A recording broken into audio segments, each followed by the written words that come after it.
Pa fath o wasanaeth Cymraeg sydd ar gael I staff a myfyrwyr yn y llyfrgell neu i'r cymunedau allanol?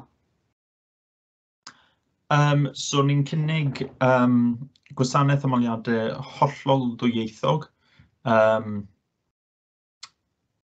Mae croeso I unrhyw un cysylltu gyda ni trwy cyfrwng Cymraeg neu cyfrwng Saesneg. A dwi'n delio ynghyd â'n cydweithwyr I gyda ymweliadau ffôn, e-byst, llythyron, ni dal yn cael rai llythyron, neu mewn yn uniongyrchol gyda ymwelwyr trwy gyfrwng y Cymraeg. Mae'n holl ffurflenni ni a'n dogfennau swyddogol ni I gyd ar gael yn ddwyieithog. Yng ngystal â llawer o nodau eraill ni. Dwi hefyd yn trefnu ymweliadau I grwpiau lleol,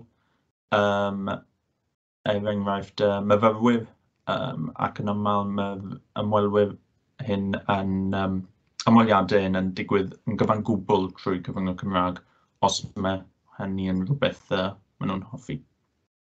Fab, diolch. Fel mae Rhodri wedi dweud, dyn ni'n croesawu ymweliadau ac yn annog pawb sy'n dymuno cysylltu â ni drwy gyfrwng y Gymraeg.